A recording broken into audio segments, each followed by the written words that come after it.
nuestra interpelación y, consecuentemente, lógicamente, si el grupo parlamentario mayoritario no está de acuerdo con nuestra moción y no le aceptamos su enmienda, inicialmente hay que esperar que, lamentablemente, nuestra moción no prospere.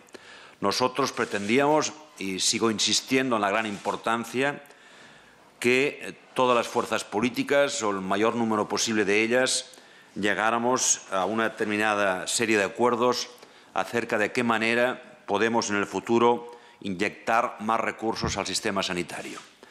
Eso se hace imprescindible teniendo en cuenta, como ya manifesté en el transcurso del debate de la interpelación, que el coste sanitario crece por encima del PIB como consecuencia básicamente de tres realidades: como consecuencia del envejecimiento de la población y, por tanto, del mayor número de personas a ser atendidas por el sistema sanitario, teniendo en cuenta que hoy la financiación de la sanidad está desligada de la financiación de la seguridad social. En segundo lugar, porque, afortunadamente, igual que la anterior circunstancia, son positivas, hay un incremento de renta en la sociedad española, y cuanto más rentas disponen las sociedades, más exigentes son en lo que es el gasto sanitario, en lo que es servicios en general. Y, en tercer lugar, porque el incremento de la aplicación de nuevas tecnologías en el ámbito sanitario encarece también el coste de la sanidad. Las tres circunstancias están provocando en estos momentos, reitero, que exista un déficit importante en el sistema sanitario, que en su mayor parte cubren las comunidades autónomas, porque, además, en su día, aparte de transferir, lógicamente, las competencias en materia de sanidad, no hay financiación suficiente y el Estado, además, a menudo acuerda gastos sanitarios que después tiene que afrontar la comunidad autónoma y no el Estado. El Grupo Popular, en primer lugar, cuando nosotros hacemos referencia a que este sistema público tiene un impacto sobre los presupuestos de las comunidades autónomas, elude las palabras comunidades autónomas y habla de administraciones sanitarias. Bien, podríamos en ese sentido admitirlo sin ninguna dificultad, aunque no entiendo el porqué de la voluntad de ocultar la palabra comunidades autónomas. En segundo lugar, habla de sanitaria pública y añade gratuita. Nosotros somos partidarios de un sistema gratuito, todo debe ser gratuito, pero hay que ser conscientes de que debe estudiarse y, por tanto, anticipa una de las posibles conclusiones de ese sistema. Y, en tercer y último lugar, el Grupo Parlamentario Popular insiste con la idea que en su día expuso en su comparecencia la ministra, pura y simplemente de adoptar una serie de acuerdos en el marco del Pacto por la Sanidad y los Servicios Sociales. Y eso no tiene nada que ver, mezclar churras con merinas, mezclar sanidad y servicios sociales con lo que es la necesidad de inyectar recursos financieros al sistema sanitario, independientemente, y en eso no tendríamos ningún inconveniente, de que la subcomisión del Partido Popular propone que se cree en la Comisión de Sanidad y no en la Comisión de Hacienda y Presupuestos y Administraciones Públicas, como Convergencia y Unió proponía. Proponíamos que fuesen Hacienda y Administraciones Públicas por el carácter eminentemente económico que debería tener el análisis y las conclusiones de esa subcomisión. Reitero, desnaturaliza completamente nuestra propuesta. El PP no está en ese sentido por la labor de aquello que al menos nosotros proponíamos y, consecuentemente, no vamos a aceptar esa enmienda a nuestra moción y, por tanto, no vamos a votar o no nos van a votar y, por tanto, se va a perder, supongo, nuestra moción. Segunda cuestión que quería hacer referencia es a la moción de UPD sobre, entre otras cosas, la posible ilegalización de organizaciones políticas en el ámbito vasco. En ese sentido, existe una enmienda que suscriben, yo creo que la mayor parte de fuerzas políticas, por no decir todas, excepto Amaiur y la propia UPD, autora de la moción, y Convergencia y Unió, en cualquiera de los casos, lo que hace es suscribir la enmienda conjunta con el PNV, con el PSOE, con el Grupo Popular y otros grupos parlamentarios que también se añaden a la misma.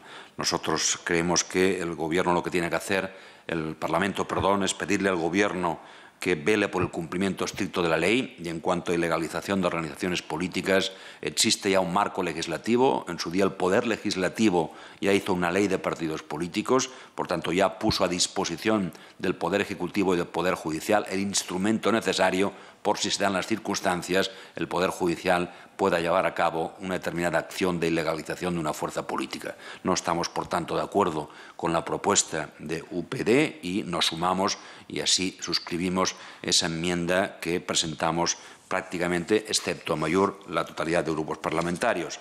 Quiero remarcar en ese sentido lo que significa de centralidad el que, curiosamente, los únicos grupos que no suscriban esta moción sean básicamente Amaiur de un lado y UPD del otro.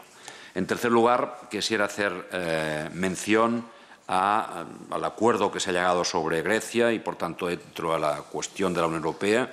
Creo que se ha evitado un mal peor, pero creo que las dificultades siguen existiendo y que, por tanto, el tema no está resuelto todavía y sigue siendo una amenaza no simplemente para Grecia, sino para la Unión Europea.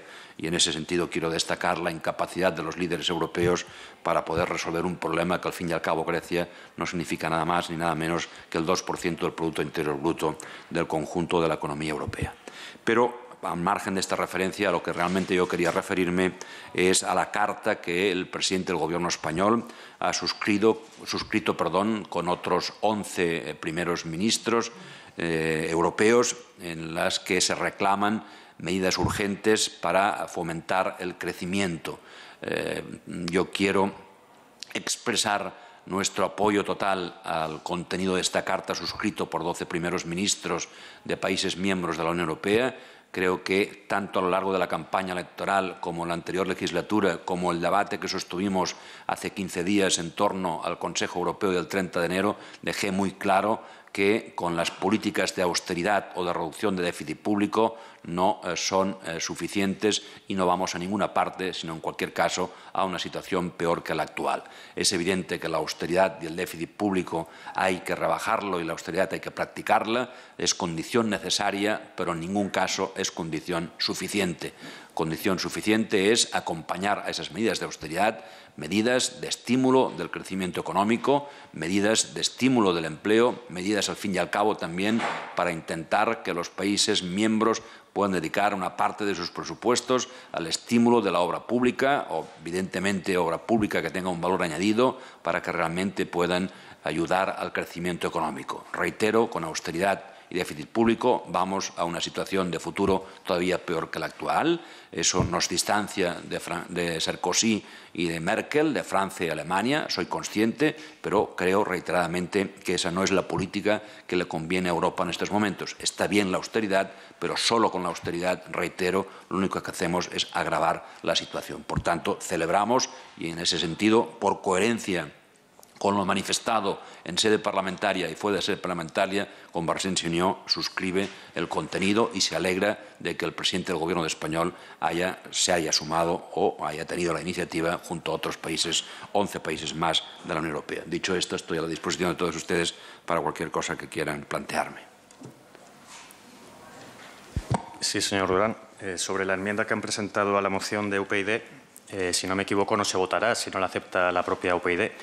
Entonces, perdón, es que no lo entendí. No se votará la enmienda si no la acepta la propia UPyD. Es decir, que caerá también en saco roto. Quería saber si han hablado de la posibilidad de presentarla como iniciativa para que haya realmente un pronunciamiento del Parlamento en este sentido. No tengo noticia alguna de que exista intención de presentarla. Digo, no tengo noticia alguna, por tanto, me eximo ya de responsabilidad en el caso de que haya algún tipo de intercambio de pareceres al respecto. Por lo que yo sé de nuestro portavoz en la Comisión de Interior, no existe ninguna intención de elevar esta propuesta como iniciativa parlamentaria propia, que yo sepa.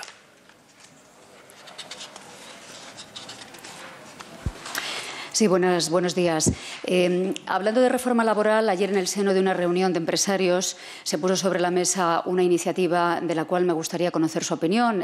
Algún portavoz empresarial ponía sobre la mesa la posibilidad de que aquellas personas que están cobrando el paro y que renuncien a una opción de trabajo que se les dé, se les retire esa ayuda. Quisiera saber su opinión. Yo creo que la reforma laboral hay que adoptarla y hay que analizarla en su contenido global, ¿no?